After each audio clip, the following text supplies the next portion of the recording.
السلام عليكم، معاكم في المطبخ. النهارده هنعمل صينيه فراخ لذيذه قوي وهتعجبكم كمان ان شاء الله هتعجبكم. هنجيبوا فرخه هنقطعها على 8، انا بحبها كده. نحط عليها 3 معالق سكر و3 معالق ملح ونص ليمونه. ده محلول للفراخ. يعني كويس قوي، هيضيع الزفاره منها، مش هيخلي فيها ريحه زفاره. وهركنها على جنب خالص لمده ساعه. هروح احضر بقى التوابل بتاعتها. معايا بصل ومعايا طماطم ومعايا قرن فلفل ونص ليمونه واربع فصوص توم. التوم بيدي طعم حلو والليمونه كمان بتدي مزازه كده حلوه قوي. هنضربهم في الهاند بلندر، ننعمهم شويه. خلصنا كده، ضربناها في الهاند بلندر. جبنا الفراخ اللي مقطعينها على 8 وحطينا عليها التوابل وقلبناها كويس فيها.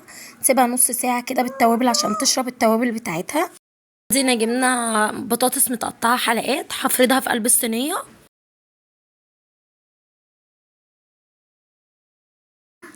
هننزل عليها بقى بالفراخ.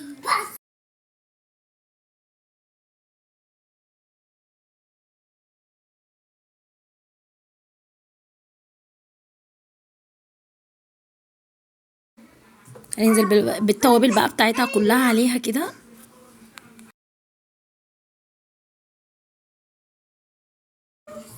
هنحط معلقتين زيت عليها، منحطش دهون كتير، هي معلقتين زيت بس. هننزل بقى بالبهارات عليها: ملح، فلفل اسود، نص معلقه كركم، نص معلقه بابريكا.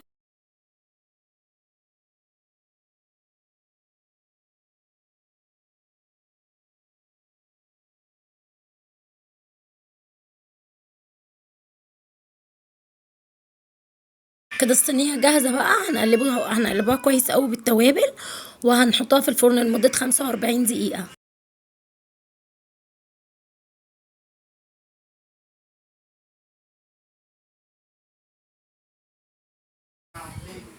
كده بقى بعد ما طلعت من الفرن وبألف هنا. اتمنى تعجب حضراتكم.